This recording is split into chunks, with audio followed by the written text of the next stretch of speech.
मध्य प्रदेश के विदिशा क्षेत्र में नीट एग्जामिनेशन सेंटर पे एक छोटा सा हादसा हुआ। उस हादसे को आप सबसे पहले देखिए, उसके बाद हम लोग बात करेंगे।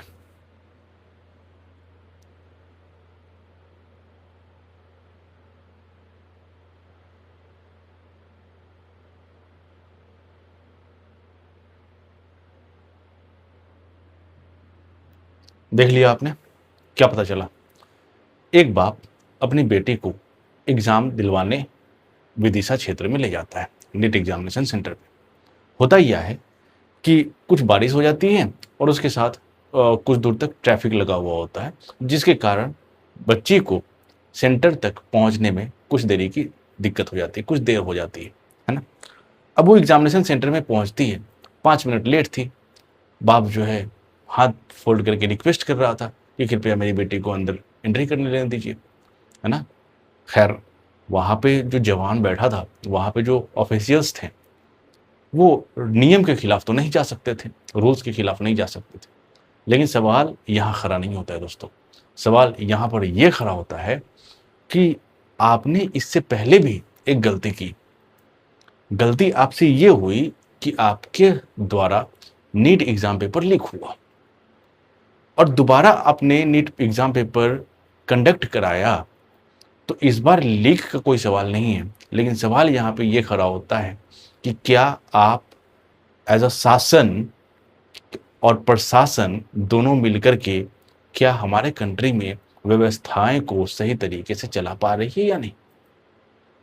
इस गार्जियन को अगर लेट हुआ 5 मिनट तो वो क्यों हुआ? The main reason was traffic. Traffic क्यों था रोड पे?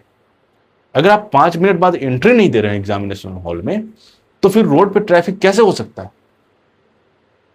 और अगर रोड पे ट्रैफिक है तो इसका मतलब प्रशासनिक व्यवस्थाएं वहां पे सही नहीं है ना। अगर आप इतने भी फेयर तरीके से एग्जाम कंडक्ट कराना चाहते हैं तो प्राइवेट, गवर्नमेंट, है ना, पार्लियामेंट, जितने भी ऑफिस हैं सबको बंद कीजिए आप नीट एग्जाम के दिन।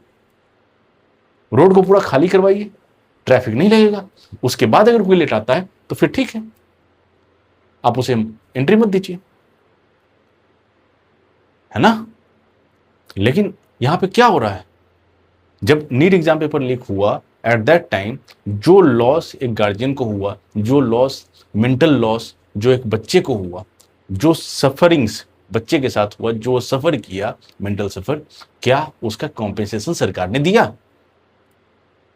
This is called accountability sir. This is governments accountability, और गवर्नमेंट अकाउंटेबल नहीं है, ठीक है।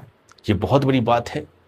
और आप अगर यंग हैं, आप अगर यूथ हैं, तो इस यूथ को आवाज उठाना चाहिए, ना कि ब्लाइंडली किसी भी सरकार को सपोर्ट करनी चाहिए। This is democratic country, and a democratic country we all have a right to say, we all have a right to demand something from our government, because government is not no one.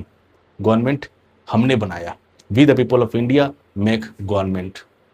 We the people of India give power to certain representatives to rule on behalf of us.